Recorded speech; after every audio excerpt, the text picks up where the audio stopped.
Today's episode, I don't even know where to begin. It's not so much about a person, but rather a country that in its total defiance to yield makes clear that freedom is worth fighting for.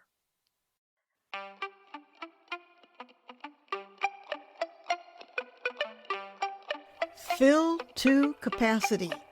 Crazy good stories and timely topics. Podcast for people too stubborn to quit and too creative not to make a difference. Inspiring, irreverent, and informative. Stay tuned.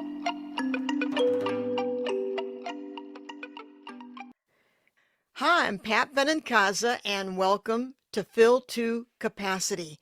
Today's episode, Rebuild Ukraine, a story of fierce determination and strategic support. My guest is Paul Havrilyuk. Paul, can you say that? It's Havrilyuk. Thank you. I appreciate that. A little bit about Paul. He is the Aquinas Chair in Theology and Philosophy at University of St. Thomas here in St. Paul, Minnesota.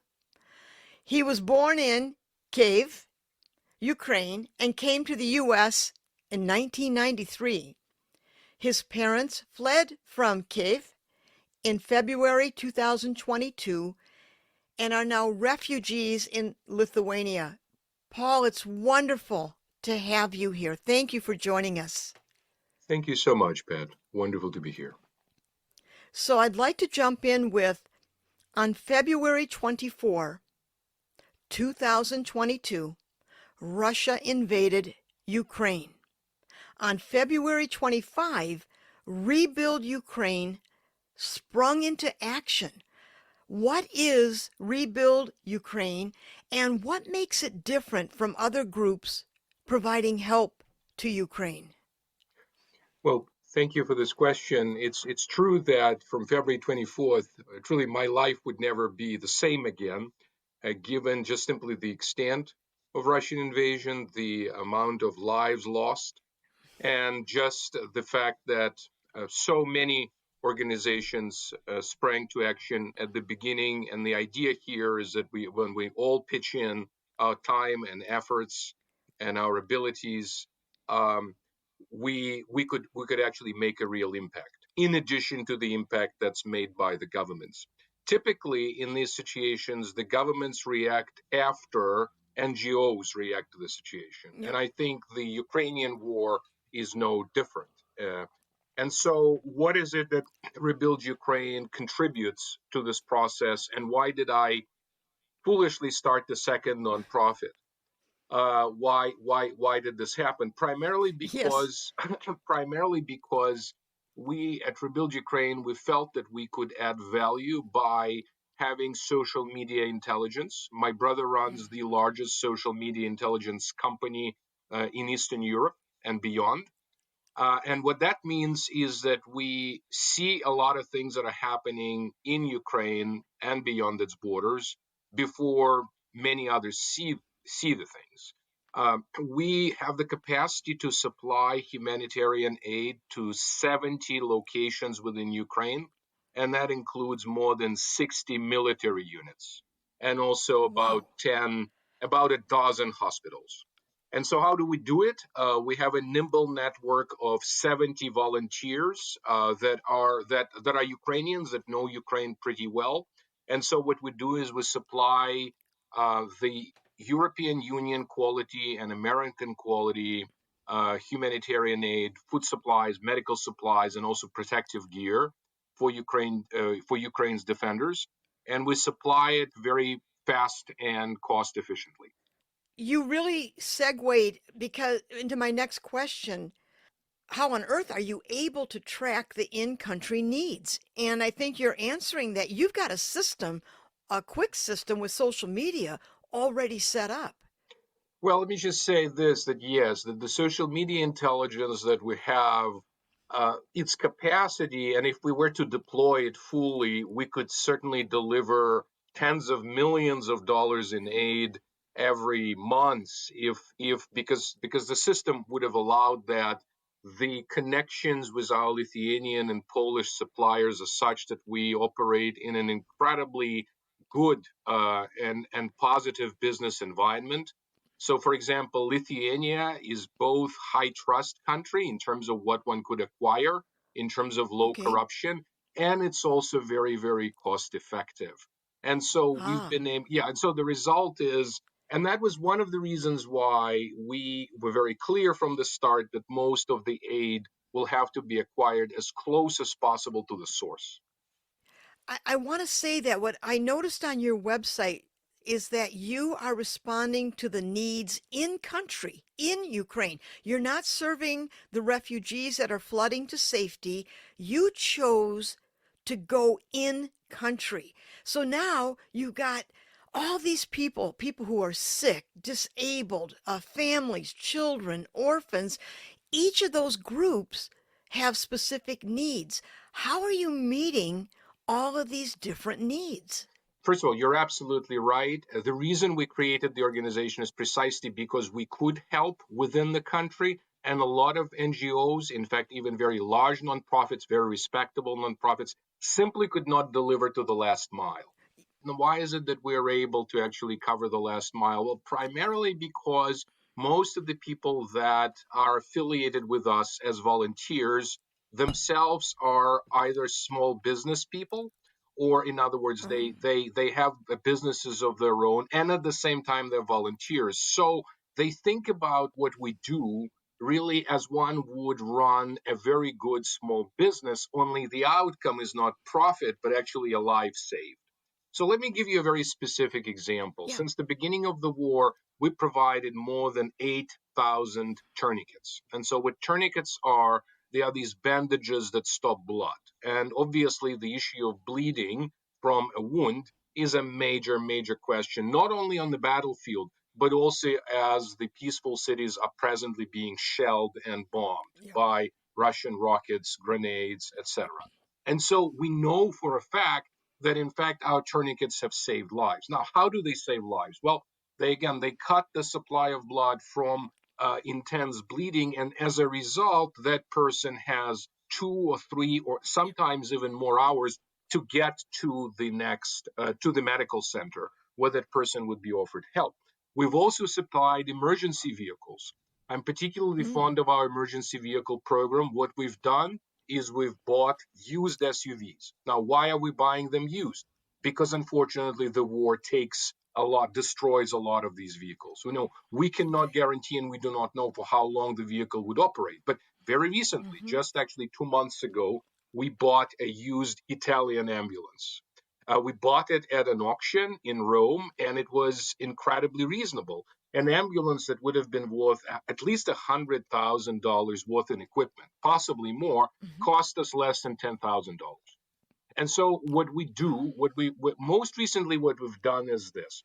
We've discovered in March that if you make a large gift, even if it's a military unit that can do it well, if it's a large gift, and let's say it's a vehicle, okay, and if the Yep. vehicle comes completely free of charge, then as anything that comes as a freebie, people often are not as considerate with it. In other words, they often do not Mm, use it as properly, they do not maintain it properly, etc. So with this ambulance, to end the story, was the ambulance.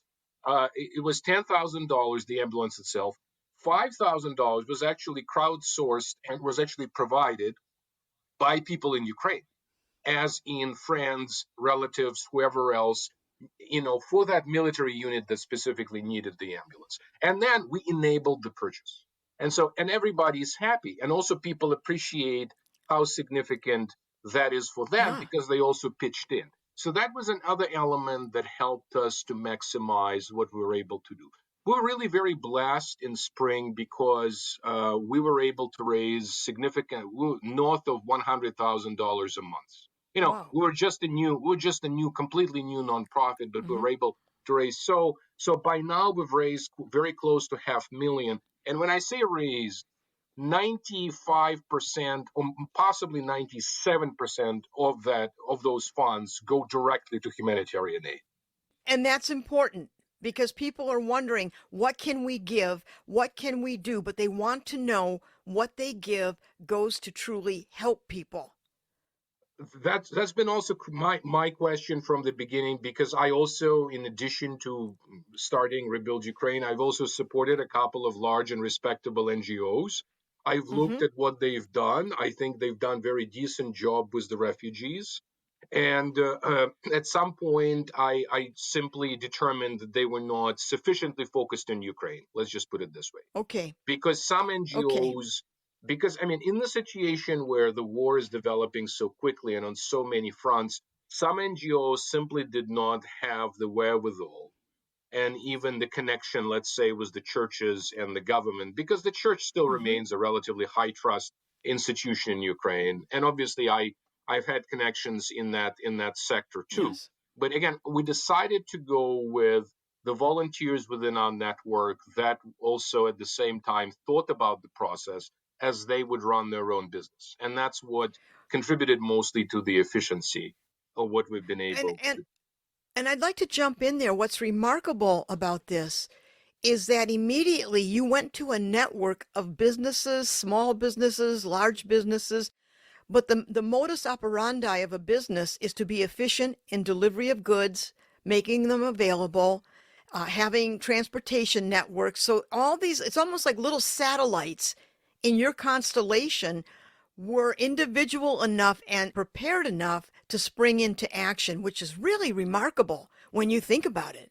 Yeah, that's exactly no, that's exactly right. That's exactly right. We know we did not have the numbers. I did not have, let's say, thousands of volunteers, but what we had from the very beginning is highly educated, highly qualified people who were able to do this fast. One of the reasons, of Yep. course, is that some of them, through their own, just informally, without creating an NGO, have been actually helping people in the east of the country. Because, of course, to remind your listeners, the war in Ukraine has been going on since the illegal annexation of Crimea by Russia in Crimea. 2014, and then Yep. the war in eastern Ukraine or in Donbass. So that war has been going on. It's just Putin, dictator Putin, has simply acknowledged the fact that it's he who has been fighting that war, and now he Yep. wants to grab more of Ukraine, which isn't going to happen.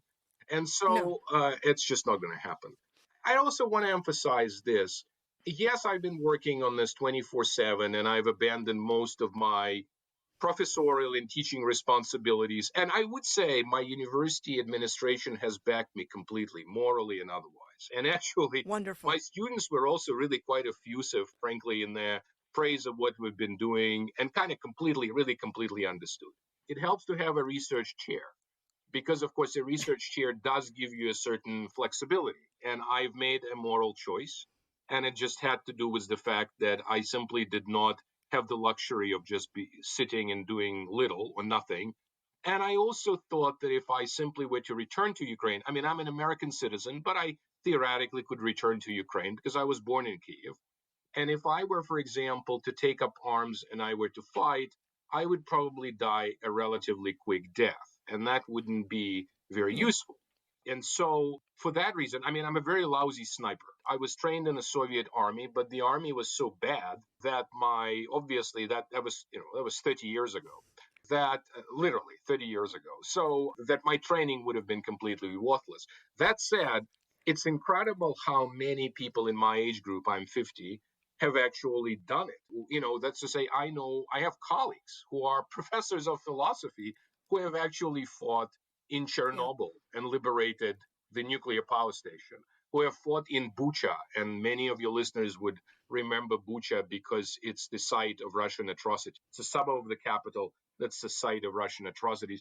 And I'm glad to say that, again, our boots, the boots of Rebuild Ukraine, are in Bucha, and our camouflage gear was helping people in Chernobyl when they were liberating. Because I mean, Yep. people, have heard of the fact that Russians at some point took that second nuclear power station, which was very dangerous. But what we don't hear is also the fact that this place, of course, needed to be cleared from the Yep. occupiers, and so it was retaken.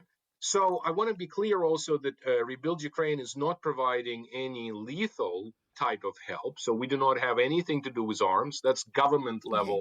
That's government level types of concerns. But it is the case that we provide protective gear. And by protective gear, I mean camouflage gear. I mean boots.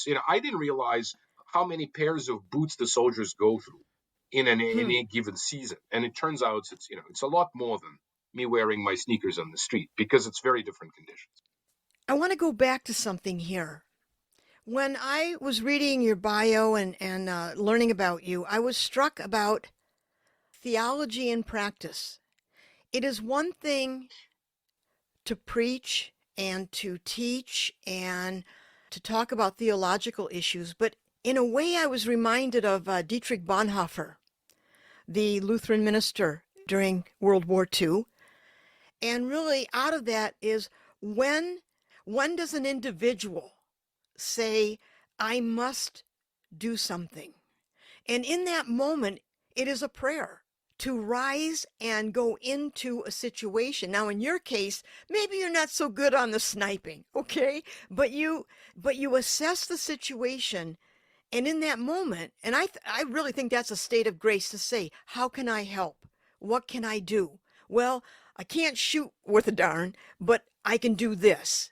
And so those facets of what you do really rise to the top and shine. It seems to be the story of Ukraine. It is a story of Ukraine, and the real heroes, of course, are the ones who are presently willing to ultimately sacrifice their lives for exactly what? Well, for Ukraine's sovereignty, for its future, Yes. for its independence. I mean, it's the American Revolution type of moment for Ukraine. Yeah. And Yes. it's also defending really core values, like, for example, human dignity and Yeah. freedom. And so these matters are significant. And if I try to inculcate those things in my students, what are they worth if I'm actually not prepared to do anything for them, or for that Yeah. matter, to sacrifice, let's say, a little bit of effort and a little bit of time for those things? So I certainly would not see my own efforts as particularly extraordinary. I know God gave me certain gifts, like, for example, the Mm-hmm. ability to speak and perhaps to Yeah. convince. And so, because of that, I thought, well, what's the best deployment of gifts? And I think that's Yeah. an important element to mention in the contemporary war, in the contemporary situation. You know, Putin Yeah. might think that by mobilizing people, he might actually change the course of the war, but that's a strategic mistake, because it's actually Mm-hmm. what's crucial is how you apply people's gifts. I mean, that's been the case, of course, Yes. in most wars, but especially in contemporary wars that really are fought largely or most effectively are fought by professionals. In the case of Ukraine, specifically in the case of Ukraine, it certainly is the case that it simply has been able to train a lot more people during the last several years, and especially during the last 8 months, because of the Mm-hmm. volunteers, because of the spirit, because of, I mean, the determination is there, and no bombing, no tragic and horrific and criminal bombing of the cities is going to stop that determination. In fact, the determination is Yeah. only going to grow. The outcome of this war is more or less obvious to all people of goodwill and reason, and all people who sort of watch facts on the ground. But unfortunately, the outcome is not at all something that people in the Kremlin are prepared to accept. And that's the tragedy of Yes. the situation. So you're kind of going into the next question and aspect of this. From the start of this war, Ukrainians defending their homeland have really captured the hearts of people worldwide. And you're starting to talk about that with your comments. But from day one, it was like the world just stopped and said, my God, look at these Ukrainians. Look at them. I Why do was you think that myself is, Paul? I was myself tremendously surprised. And why was I surprised? Well, because if cosmopolitan, multicultural, highly educated people like me, with whom I deal constantly in central Ukraine, east and western Ukraine, Mm-hmm. those who are, moderately skeptical about their own government, they certainly like criticizing it in the time of peace, for example. And Mm-hmm. I mean, just like we in the United States, if those people in large numbers, and by large numbers, I really mean significantly more than 10 or 20% of the population. And by the way, you don't need the whole population fighting. What you do need, however, is you do need to have the majority of population mobilized. And by Mm-hmm. that, I mean ready to do certain core things that they would otherwise not be able to do. Now, why Yeah. is it only 20 or 30%? Well, because there's children and there's elderly, Yeah. and there are other types of concerns that apply to them. But the mobilization has just been absolutely incredible. And so Yeah. when I speak to our staff in Ukraine, and when I speak to our volunteers in Ukraine, I don't speak to hired hands. I don't speak to people who Hmm. simply act on. Yeah, it's true that we are supplying, of course, we are raising funds in the United States. And in that regard, we are supplying the resources. But I truly speak to friends and colleagues. I speak, or rather, friends that I haven't had and now have as a result of this Yeah. situation. I mean, I can tell you, as alienating and as tragic the reality of war is, the fact of the matter is that we've been able through this network to actually build core relationships of trust Yeah. that actually haven't existed before the war. So there is a kind of an Yep. element. There's some good that's coming out of this horrific evil. I was thinking about the way that Ukraine has captured the hearts and imaginations of people, and I began to wonder, maybe it's because the world is media weary of bullies, thugs, and grifters not having consequences for their actions. And Ukraine looms large in our collective imagination as the proverbial David stopping the giant Goliath. Yeah, I think the David and Goliath parallel is very apt in this situation. It is exactly a bully. The Ukrainians are responding with humor.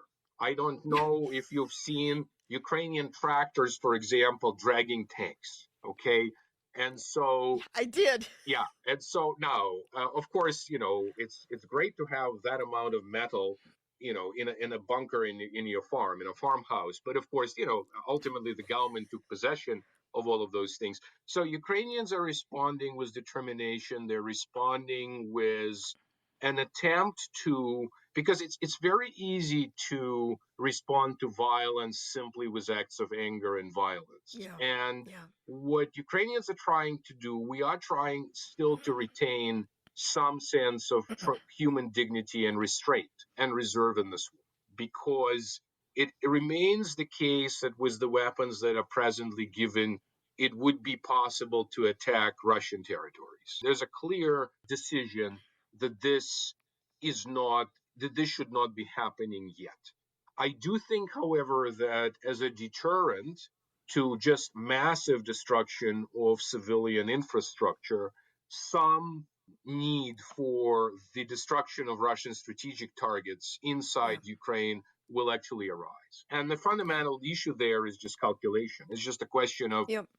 this is something that's going to destroy thousands of human lives. Well, it's probably worth the risk. And so, in that regard, it's very clear that, I mean, Putin unfortunately still has the capacity to annihilate mid sized cities.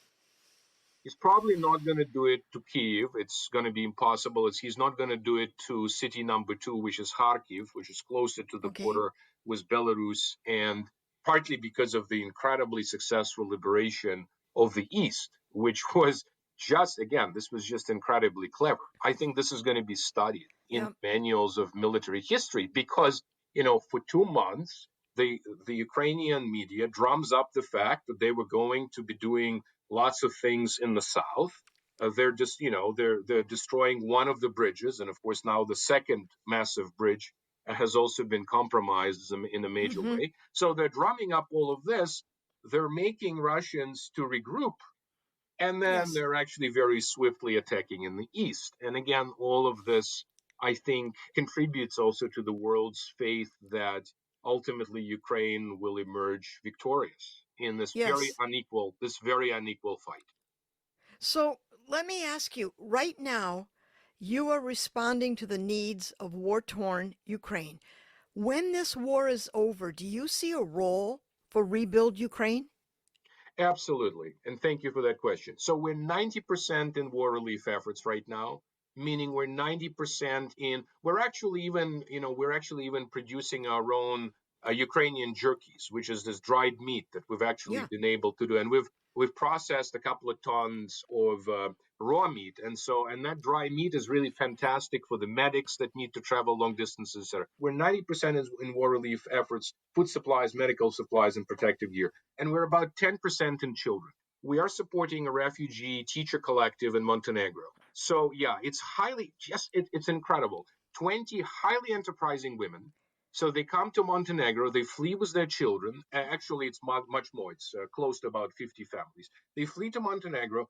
And of course, things are very difficult. Children are shocked. Children came from areas where, they've seen bombings, they've seen explosions. Yeah. Some of them had to hide in the basements for a long time. So they come and they're fearful and they're not sure what to do. And within a month, they put together a teacher collective where they offer courses in Ukrainian and in English.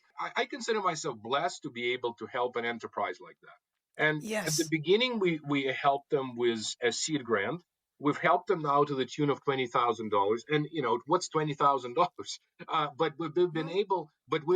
Well, Nevertheless, we've been able to actually support them for 6 months now. And now they've figured out how to do it. So they've actually figured out how they could spread some of the costs of that, and they're actually now some parents are actually being able to chip in. And what we supply, what we do, we still enable them, meaning yeah. we provide them with the space where they could meet. So several large classroom facilities. We provide them with sports facilities. We provide them with school supplies and some limited training for teachers. And that's an Hmm. element that we will continue supporting. It's just, you have these 20 highly educated women, okay? They just left their homes. Some also, left their extended family and their husbands because by law, husbands had to stay if they're under Hmm. 60 and do something for the country. You have lawyers, you have engineers, you have also some with education of teachers, and they just put their efforts into this magnificent school. And I'm just very fond of that enterprise because Oh, yes. it's just done some really beautiful things, including art S therapy, Yep. including sports classes. I mean, we even teach the history of international law to the middle schoolers there. Well, Because good for you. we had lawyers that had nothing else to do in Montenegro. So we supported 100 kids and 100 refugee kids and 20 refugee women professionals in that environment. We've also supported an existing school. It's a private lyceum in Lithuania that took in 30 children without asking for anything, just nothing. Okay. Can you imagine a private school in the United States taking in 30? Yeah, No, I'm not seeing it, Paul. well, it's just, yeah. I'm not trying to shame anybody into it. No, I know. I know. Just saying certain things are just easier in Europe for a variety of reasons. And so we also helped that school after the war. Yeah, specifically, what are we doing after the war? After the war, we will be 90% in orphans and children Yeah. and internally displaced families, Yeah. etc., and 10% in war veterans. So Okay. that's the notion. Now, if we are blessed with substantial resources, and God willing, that might be possible. What we will do then is we will choose a nuclear project. In other words, we would choose a project that would become a magnet for everything else. Okay. It's likely going to be a rebuilding of a hospital or a rebuilding of a school. It's also possible, and now there are also plans for a new university in Kiev. So the notion would be that we would not just be rebuilding the buildings, but we will be also restoring the hearts and the hope, and we'll Yes. be building citizens capable of really building new Ukraine, much more Yes. resilient to Russian aggression in the future. And by resilient, I really mean core fundamental principles of democracy. Yep. That's the grand plan. But of course, I would say that to be modest right now, the plan is to be 90% in children, 10% in veterans, if we can sustain the kind of fundraising that we've been doing in the past. And again, Okay. if we get major donors, we certainly have the capacity and the framework for, again, a major rebuilding project, such as a So hospital or a school. Yes. so let me ask you, from when this war started to this very moment, what do you know now that you didn't know before? It's a really amazing question. Before the war, I absolutely loved my younger brother. We've had a great connection, but we've never had a closer connection. And he's really now my hero because of the amount of time and effort and energy that he puts in the enterprise completely selflessly. The second thing is I certainly loved, Ukraine as a country because I was born in it, but I wouldn't say that I had particularly high regard for my fellow citizens. In other words, we had ourselves a pretty shabby young democracy. I mean, it was an affair of several revolutions that were kind of nearly successful. And there's one thing that I also discovered in myself, and that is kind of the worse things are in Ukraine, the more it makes me want to presently jump on a plane and essentially be there and Yeah. do something valuable, do something meaningful. Yeah. So that's probably the most significant thing. I think Ukraine's story is a story of incredible human resilience. I guess my own efforts are also going to be spent on pressing the question of war crimes and pressing the question of Yes. reparations. Howard Zinn said, quote, "There is no flag large enough to cover the shame of killing innocent people." And another way of saying it is Ukraine's First Lady, Olena Zelenska. She recently said, quote, "The war is being waged using modern means, but from the moral and ethical point of view, it's the Middle Ages." And she went on to say that Russian attacks on schools, hospitals, and residential areas have been a form of terrorism, not merely warfare. So, Paul, how on earth are Ukrainians defiant in the midst of all this cruelty? How are they doing it? Look here. I mean, look. Of course, Mrs. Zelensky she's absolutely right. It is cruel. These are acts of terror. We're talking about more than 400 children Yeah, dead as casualties of this war, and we're talking about more than 6 million people either internally displaced or refugees. The numbers are complex. I prefer to be very conservative in any numbers I yeah, give on air. And so, why and how are they defined? Well, primarily because for 30 years, Ukrainians have now had a young democracy, and we certainly like an independent state. There's no question that it's something worth fighting for. And I think that it's absolutely true that this destruction has absolutely no purpose other than simply yeah, destruction itself. And because of the way in which it's waged, namely, most of the orders really are given top down from Kremlin, it's not exactly clear what's then being communicated back to Kremlin. I'm sure that Putin is aware of the toll that the war is taking yeah, on the peaceful citizens. And he's also very intentional about the destruction of the civilian infrastructure. It's true that Ukraine's economy has been, I mean, it's at least 30% down. yeah, Probably the true estimate would be far higher than that. Probably I would put it at about 50% of GDP being yeah, destroyed as a result of the war.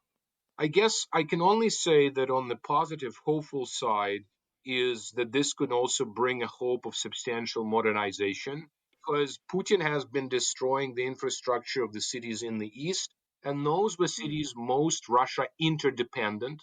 And this is, by the way, this is the mm, sheer nonsense and the silliness and absurdity of this war. You do not bomb your major trade partner. Even if you have some bigger trade partners in Western, you do not bomb an area that has an equally decrepit economy, and what that means, it means a kind of an alliance between your yeah, economy and. I mean, if I were an utterly corrupt Russian autocrat, I would certainly use financial resources. yeah, I would certainly use other means of subversion, at which Putin is actually very good. He's not yes, good at war. He is not good at war because he's not a general. He really thinks like a KGB operative. He's good Mm-hmm. at buying and selling people. He's very good, obviously, also at sort of ordered or arranged assassinations of his opponents and Mm-hmm. whatnot, and former KGB operatives. But he's not at all very good at war itself. And the people that he surrounded himself with were simply people like Shoigu. He basically told, and this is his minister of defense, and he told Shoigu, when you're given this post, you're only allowed to steal 2% on all the property deals, real estate deals that you're going to make. 2%, and 2% is very, very low in kickbacks, etc. And in a sense, Shoigu has kept his position because he's kind of complied with that fundamental order of not being corrupt like everybody, but not exorbitantly corrupt because the Mm-hmm. amounts are huge. And so it seems to me that Putin's best plan in Ukraine should have been to continue to try to corrupt its politicians and simply achieve some kind of economic control by way of covert corruption. And now he's just lost Ukraine forever. He's Yep. lost it already in 2014, in a sense. It's just much too late. It's much too late to do it. If he tried to do it in the early 2000s, he might have had some fighting chance because the Yep. army wasn't there, etc. If he did it under Yanukovych, which was this corrupt pro-Russian Mm-hmm. president of Ukraine, who of course fled the country to Russia and kind of had disappeared into Russia. So if he did it under Yanukovych, again, he might have had some chance. If he did it under Trump administration here Ugh. in the United States, he might have also had a chance because Trump administration would have demoralized NATO. Yep. It would have completely he would not have been a particularly reliable partner in this Yep. process. It's not clear, how else things would have, because I mean, there are plenty, of course, of people among the Republicans that are very hawkish on the war. Yep. There are also people who believe that Trump simply has got Russia wrong completely on the Republican side. So the situation would have been complicated, but it's very interesting that he waited until the time when the situation was very unfavorable to him, Well, in then, many ways. then let's go from poor leadership to one remarkable aspect of Ukrainian struggle. What makes a leader remarkable isn't just about their internal qualities. Instead, it's about their capacity to understand and reflect the values and identity of those they lead. Is President Zelensky the everyman of Ukraine? He is an everyman, actually. He really is an everyman. He was, for all practical purposes, and this is why, of course, this is one of the reasons, if any of your listeners wants to give the benefit of the doubt to the Russian claim that there is a bunch of Nazis in Ukraine or whatnot, that hate Russian language, etc., let me just say one thing, and that is there's only one nation in Europe right now that has a Jew, and I want to emphasize, a Russian speaking secular Jew for its president, and that's Ukraine. Okay, and he won by a landslide of Yes. 75% of votes. Okay, this comedian, this guy who Yep. played a president. Okay, it was a nice show. Actually, It I can was a tell you. great show. I watched it. Oh, Yeah. you did. Okay. Yeah, oh, yes. Yeah, it was okay. So it was a nice show, but a comedian playing a president, give me a break. He did not have Reagan's experience in politics. Okay, he might have had some of Reagan's charm, although that's debatable. But he certainly did not have his experience in politics. Yep. And so he is an everyman who has actually tremendously grown into his office. And there's one thing that I want to say, and that is obviously, I mean, the job that he's got himself into it's much greater than anything he's bargained Yeah. for. Okay, Oh, obviously. But I do think that he's made a number of crucial decisions, and obviously his phrase that he needs weapons and he doesn't need a ride. yes. That phrase Yes. that phrase Yes. will enter history because I think that, with all my respect to the previous president, to Poroshenko, whom he succeeded, who actually rebuilt the army, and that was not insignificant. It's remarkable that a showman in him, in Zelensky, said, "No, I need to stick to it. I need to be here, and I need to be with my people." And I think that's Yep. was something. The second thing is people that he surrounded himself with. I mean, when I now listen to Ukrainian politicians that come to the United States or speak at the United Nations, etc., I actually have a healthy sense of pride. Yeah. And Mm-hmm. to tell you the truth, that's not very common among us Ukrainians to have a particularly strong or healthy sense of pride about the Yeah. accomplishments of our politicians because historically they've been pretty lousy. But here comes the really significant point.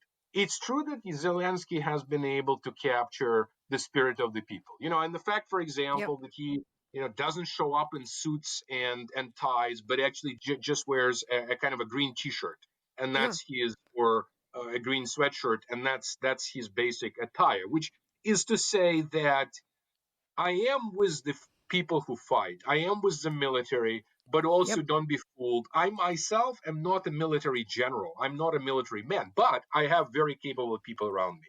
And I think Yep. that's a really significant element. I love the saying that Zelensky is being called a lion who found his roar. Yes, yes. I mean, there's some, yeah, yeah. That's a powerful statement. And yes, I think again, he's really grown into that role. There's something very desperate about his look. Very Yeah. often, it's almost. I mean, one of the reasons why people loved young Al Pacino in The Godfather One is because he was a young actor and completely desperate and had no clue what he Hmm. was doing. Yep. Zelensky kind of he's not a young actor, Zelensky, but he as a president, he's a young actor. And so Yes. Ukraine has got itself a comedian for a president who makes all other presidents look like comedians compared to him. Yes. Yes. So, Paul, moving forward, what is your goal for Rebuild Ukraine? Well, our goal, so the war is still in its hot phase, and that's the reason why we're razor sharp focused on being able to deliver the goods that are necessary to the front lines.